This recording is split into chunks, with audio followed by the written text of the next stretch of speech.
Today, we're going to talk about something deeply personal, something many of us feel but rarely speak about as we navigate life's later chapters. It's this jarring moment that starts not when we look at ourselves, but when we look at a dear, trusted friend. It's a feeling that's captured perfectly by this one powerful idea. The central, painful paradox of later life is that the sight of a trusted, contemporary friend struggling with mobility or memory often causes a far deeper emotional shock than acknowledging one's own aging. Let's just let that sink in for a moment. I mean, our own aging, it tends to creep up on us, right? It's a slow negotiation we make with the mirror each morning. We get time to adjust. But seeing a friend, a peer, struggle, that's different. It's this sudden emotional jolt. And it's a paradox because, of course, our heart aches for our friend, but the shock that really shakes us to our core is about our own future. And if you've ever felt this, you know it's so much more than just sadness. It's a gut-level reaction, a really profound psychological signal coming from deep within. It's kind of like your brain sounding an alarm. So in this explainer, we're going to unpack exactly why that alarm feels so loud. And more importantly, we'll talk about how you can listen to that signal, understand its message, and actually turn it from a moment of anxiety into a catalyst for strength, purpose, and real proactive control over your own life. So let's start by really understanding the mechanics of this feeling. Welcome to part one, why it hits so hard. To get why this experience is so powerful, we have to look deeper than just the surface emotions. We need to dig into a powerful psychological concept that's really at the heart of what's going on. And that concept is called mortality salience. I know, it sounds a little academic, but the feeling it describes is intensely personal. Really, all it means is that sudden, unavoidable awareness that our time isn't infinite, that our own death is a real, inevitable fact. For most of our lives, we get pretty good at keeping that thought at a safe distance. But seeing a peer, someone who's walked a similar path, confront these big challenges, well, that just shatters the distance.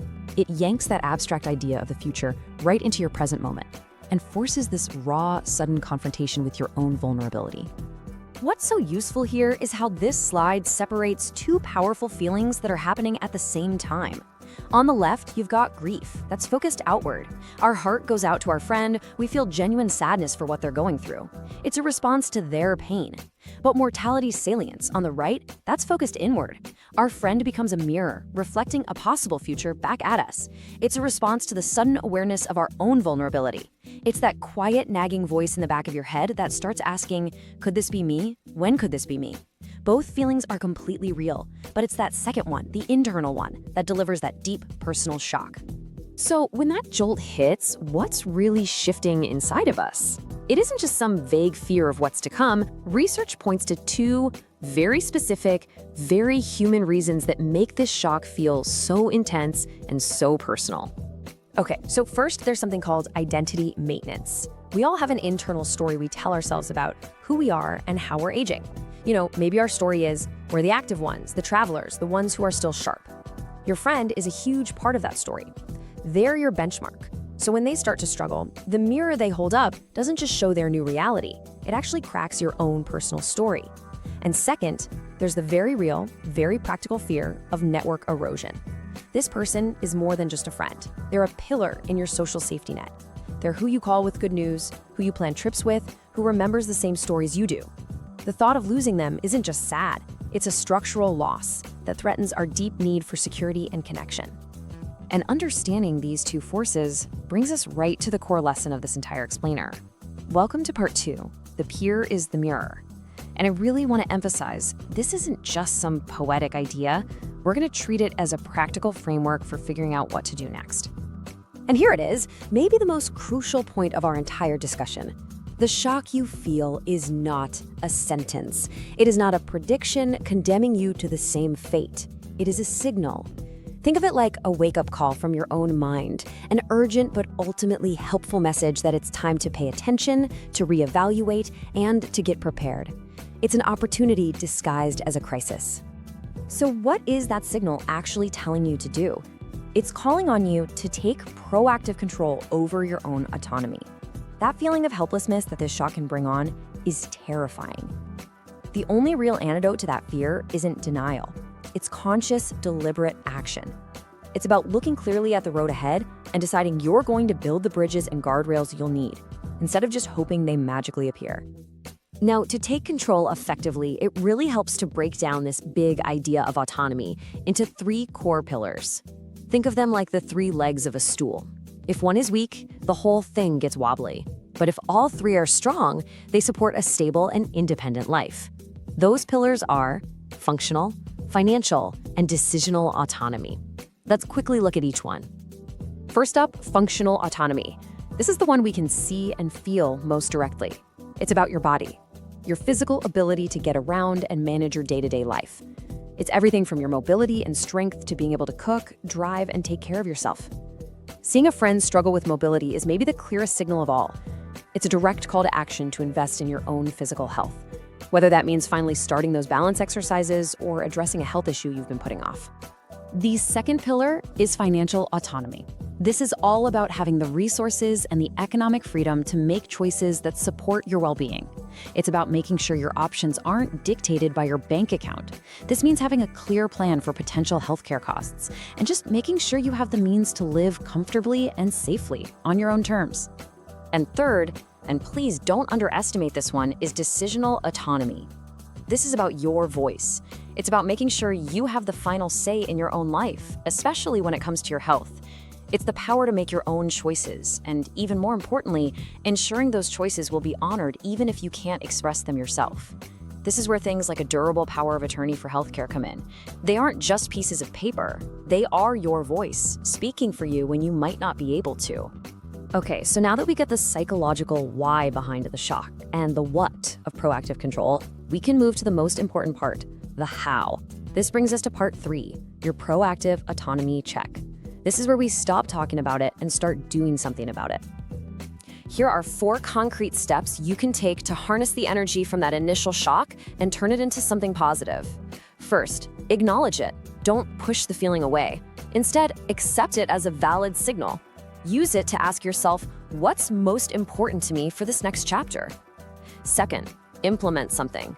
Take one small, tangible step to address a future vulnerability. Just update that power of attorney. Schedule that overdue doctor's visit.